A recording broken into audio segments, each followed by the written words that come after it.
Hey, yo, guys, how's it going? Tally here, and today I'm going to bring you, quite frankly, the worst deck profile you'll ever see, and we'll have a good laugh about it. This is the 100 Duels Zoodiac Dogmatika Deck profile, and I have the great pleasure of saying this is a lesson learned, and it's a lesson that I'm happy to bring you.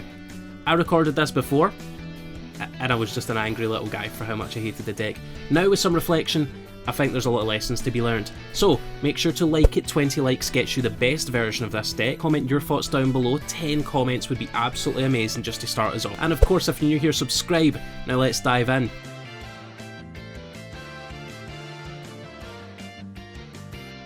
Alrighty, so here is our Zoodiac Dogmatika Deck profile. Now, don't laugh just yet. Let me break it down and let me talk to you about how this went throughout the 100 duels. Quite frankly, this deck is really good at destroying Rogue. It's got such powerful tools at its disposal. Like, the core of this deck is so powerful. If you go second, you make Zeus. If you go first, you make Winda backed up by a Trident, right? Genuinely super good deck. On paper. And the reason I say on paper is because depending on how you build this deck depends on how you actually, I don't know how you do, right? Because the way that I've built this, I could have done much better in the 100 duels. And what this ultimately shows is just not considering everything when it comes to building the deck, and not considering how follow-up plays work. Alright, so this is an important lesson to learn, and I'll highlight this lesson soon. For our Dogmatika package, we have 2 Fleur-de-Lis, 1 Maxima and 3 Ecclesia, and of course the 3 Nadir's Servant. Do I think that these were absolutely the best choices that I could have possibly done? The ratios are a bit weird, right? Truthfully, like, 3 Ecclesia, I was just so scared of not opening it, right? But there was times where I just had too many Ecclesia and it kind of messes up your flow. Maximus, I think 1 Maximus is fine. It's a card that's going to cycle in and out of formats. People might be ready for it, might not be ready for it. And I think, truthfully, the honest answer is 1 Fleur-de-Lis is actually the correct number, but I wanted 2 because of the way that I set up the follow-up plays in this deck. It meant that turn 3 onwards, if I was going first, pretty much had to focus on the Dogmatika side. But that's something that we can change going forward, so again, 20 likes gets you the best version of this deck. Okay, and for our Zoodiacs, it's a bit of a weird bunch of ratios, but we have 1 Thoroughblade. After playing Zoodiac for quite a bit, like, I don't know if 1 Thoroughblade's the right answer here, really. 1 Whiptail, which, by the way, I actually think Whiptail's kinda nuts. I have 3 Ram, which is at 3 because I knew it was part of a combo, but I just didn't understand the combo and that it's got, like, the beefiest defense. So, very much up for debate that we can change that. And a single Rapier, because Rapier is, in fact, kinda nuts. And of course we have the 3 Tenki, the 1 Barrage, and overall I think, like, the Zoo package, again, like, could be tweaking the ratios a little. Wasn't too bad though. I think there's like 2 options. You either include the megaclops combo, which I now do. I know how that combo works now. But I built this not really understanding that, and again, like, it just shows I didn't really do my research going into this and just kind of winging it. Sometimes it's fun to wing it, sometimes you need to do your research. So yeah, up for debate. I would probably mix and match these about. Then we have, for the hand traps, 3 Ash Blossom. I think Ash is always a fine hand trap. Like, it's never terrible, it's never amazing, it's just is what it is now. We have 3 Skullmeister, which, if I'm very honest, should go in the side deck. I think it is actually really good against some of the meta contenders. I think it's good against Dragon Link to an extent, Eldlich to an extent, and even like Zoodiac Tribrigade, which has been a real big one recently. But truthfully, I think it's more of a side deck card to beef up your defenses against a certain strategy. And then we have Droll and Lockbird. It's a card that, quite frankly, is good against a lot of rogue decks, but not necessarily always going to provide you the response that you want, but it is a really good hand trap, especially in this format. So I think, yeah, it's definitely worth keeping. So out of all these hand traps, all these 9, I would keep this at 3. I would probably shift this to side deck, and I don't know, you can keep it depending on your meta, but if you're playing up against a lot of searching, yeah, 100%, it's an absolute killer right now. Then we have the Nadir's Servant, which is just bonkers. The card's just called Mobilize Engage Mark II. It sends like an Entis, pops an opponent's card, gets a search, and then that search can go on and do some kind of nutty things. So yes, it's a bit of a nutty card. Of course, we have mentioned the Tenkis and the Barrage. They're just extra copies of Zoo cards. Harpy's Feather Duster's a really sacky one-of that didn't come up as much as I hoped it would. Definitely would change that.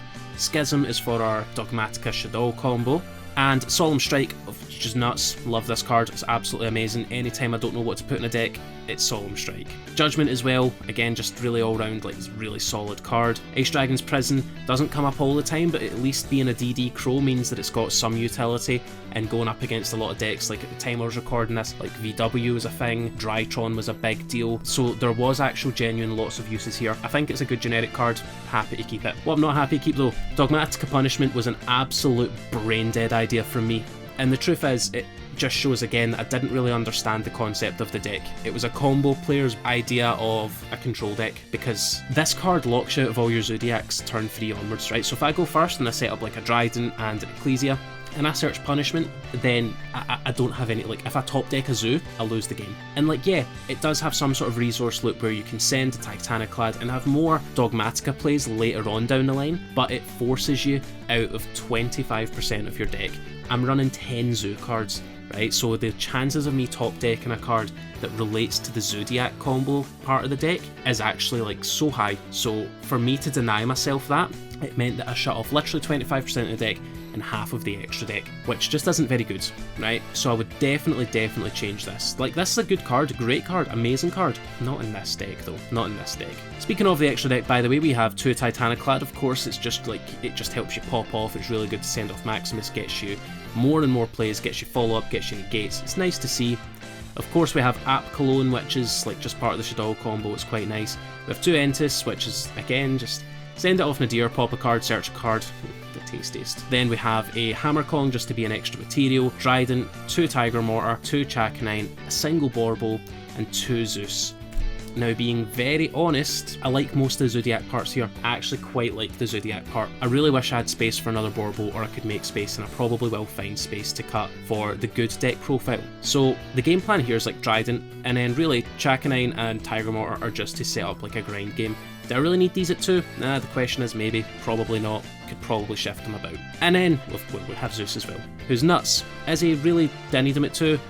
Like, without 2 Borbo. For the side deck, we have 3 DD Crow, which at the time was actually a really good shout because there was lots and lots of VW, lots and lots of Drytron. Not really ashamed of running this, which is fine. We have Forbidden Droplet, that's just such a nuts card. Lancia, which is always going to be good. So many decks banish now, it's just an integral part of the game. Summon Limit, which I'm not necessarily happy about because this deck actually does summon quite a lot. And Free Cosmic Cyclone, which I think, like, if your deck's not running Cosmic Cyclone, then run Cosmic Cyclone. But this is the deck that I'm not proud of. It's a deck that shows my inability and my weaknesses as a deck builder sometimes. And that's okay to have those weaknesses because we can recognise them. And what this taught me was a lot about how important the follow-up play is, how important it is that your deck synergises with all aspects of itself and it doesn't run conflicting cards. This deck is good on paper, but good on paper doesn't translate to 100 wins. And it is what it is. So let's take it to the outro. As always, if you like it, give it a like. If you love it, give it a share and tell everyone you know about Team Tally today. As always, 20 likes will get you the good version of this deck profile, the best version I can possibly provide you. Let's go for 10 comments, and of course, as always, you have been amazing, I have been Tally. I'll catch you all later. Bye.